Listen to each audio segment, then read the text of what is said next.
traditionally they say that Sankhya, of course, it's a rational thinking. Advait Vedanta also is a rational thinking. Both are rational thinking, but there's some difference between them. They say that Sankhya is a dualistic kind of philosophy.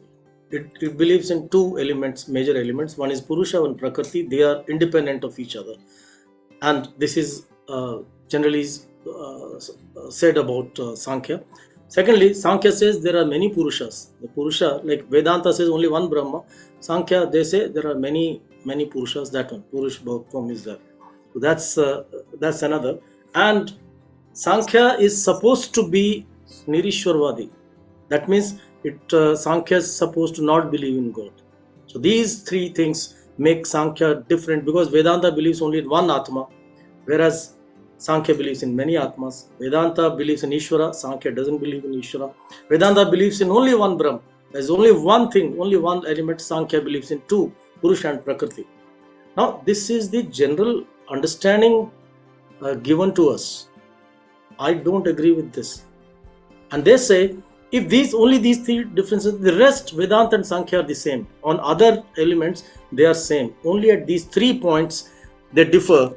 What are those 3 points? That there are many atmas, then there is no Ishvara, then there is that there are two, Purush and Prakriti are two totally different. So it's a dualistic thing.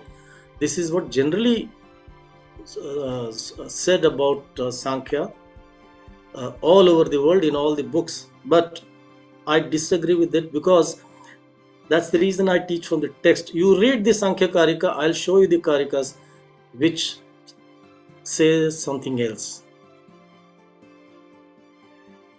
Sankhya does not disbelieve in Ishvara.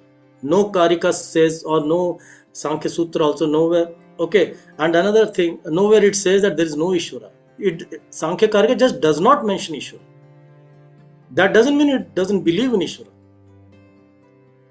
I'm not mentioning food here in this discussion. That doesn't mean I don't believe in food. I'm not discussing food because it's not relevant to the discussion. So Sankhya feels it is Sankhya Karika, I mean, not just Sankhya. Sankhya Karika, see, Sankhya Karika is one text which explains Sankhya. Sankhya is a philosophy started by Kapila Rishi, and his disciples wrote many texts, and there was on Panchashikacharya, he wrote a huge Shashti Tantra. Now all those things are unfortunately lost. We don't have them. The oldest surviving thing is Sankhya Karika, 1200 BC at least, and that's one. And then you have Sankhya in Srimad Bhagavad, also in Mahabharata, also in so many things we have Sankhya. Why only Sankhya Karika should be taken as the the yardstick to measure Sankhya?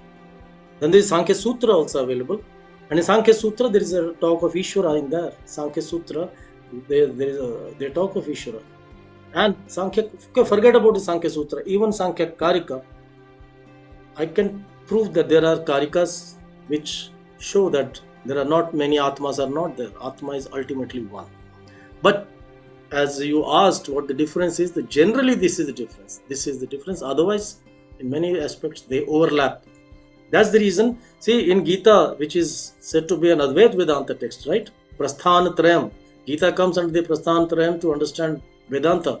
Then why is Sankhya, second chapter is called Sankhya Yoga Dhyaya.